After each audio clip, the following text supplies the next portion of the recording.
কিছু মুহূর্ত আপনাদের সাথে শেয়ার করছি। এখন আমার মা সকলকে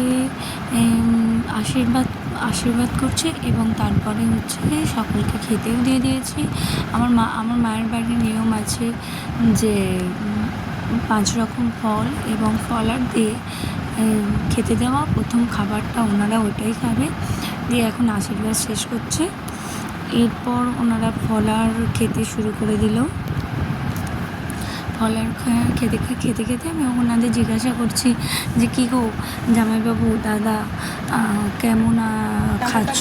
হ্যাঁ বলো, ওকেও বললাম কি কি আজকের মেনু কি কি? আজকে অনেক কিছু মেনু হয়েছে। কি কি মেনু হয়েছে বলো? আমাদের আলু ভাজা, পটল ভাজা, হ্যাঁ। তারপরে বেগুন ভাজা, শাক ভাজা, হ্যাঁ আর মাংসর তরকারি হবে, খাসির মাংস হবে, আর মুরগির মাংস হবে, সব রকম হবে। আচ্ছা, মানে খুব খুশি হবে তো, ওইগুলো খেতে খুব ভালোবাসে। দই মিষ্টি, তোমাদের সব জামাইগুলোই পেটু খেতে ভালোবাসে। না ওই কথা বললে হবে না, পেট আচ্ছা, তোমার মাছ বেচে কেমন লাগছে বলো? মোটেও ভালো লাগে না, বলো কেমন লাগছে তোমার মাছ বেচে? এই গরমে মাছ বাঁচতে আমার জান খারাপ। আমি হাওয়া করতে ব্যস্ত, এত পুকুর থেকে টাটকা টাটকা মাছ বাঁচা হয়েছে, আর এইদিকে আমার দিদি মাছ বাঁচতে বসেছে। তুলে এই মাছ বাঁচতে আমাকে দেয়া হয়েছে। অসম্ভব এইসব কাজ, আর পারি না এইসব। এই যে ওখানে দাঁড়িয়ে দাঁড়িয়ে আমার তো কথা শুনে হাসছে।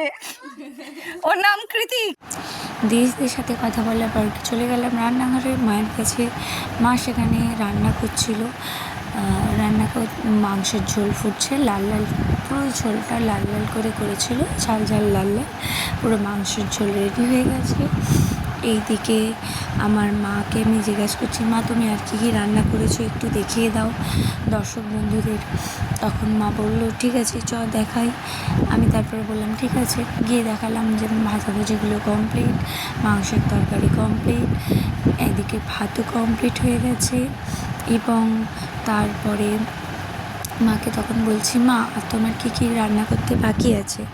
মা বলছে খাসির মাংসটা হতে বাকি আছে। তার মধ্যে আবার বললাম, মা আমার তো গতকাল শরীরটা খারাপ ছিল, আমি তোমার কিছুই করতে পারলাম না। বলছে তো কী হয়েছে, তুই তো আমাদের সাথে আছিস, এটাই অনেক, তুই আমার পাশে আছিস, আমার সাথে আমাদের সাথে কথা বলছিস। তারপরে মা দেখালো যে ওখানে খাসির মাংস এনেছে বাবা, খাসির মাংস দেখালো, বললো এখনও খাসির মাংসটা হতে বাকি আছে। এদিকে মাকে বলছি, মা আমি তাহলে একটু অকাজের কাজ করি। বলছে কি? আমি বলছি এই মাংসটাকেই একটু নেড়ে দিই। বলছে এটা কী করে অকাজের কাজ হলো? হ্যাঁ আচ্ছা ঠিক আছে করো। তারপরে আমার বাবা আসলো, বাবা এসে বাবার সাথে মা কথা বলতে লাগলো। তারপরে রান্নাবান্না হয়ে যেতে আবার চলো জামাইদের এই তো খেতে দিয়ে দিয়েছে, জামাইরা খেতেও শুরু করে দিয়েছে। এবং খাওয়া দাওয়ার পর সবার সাথে খুব আনন্দ হলো, আনন্দ করে যে যার বাড়ি চলে গেল এবং আমরাও আমাদের বাড়ি চলে এলাম। এবং এখানেই আজকে জামাই ষষ্ঠীর পর্ব শেষ। এবং আপনাদের যদি ভালো লাগে আমার চ্যানেলটা লাইক সাবস্ক্রাইব করে দেবেন, পাশে থাকবেন, সুস্থ থাকবেন।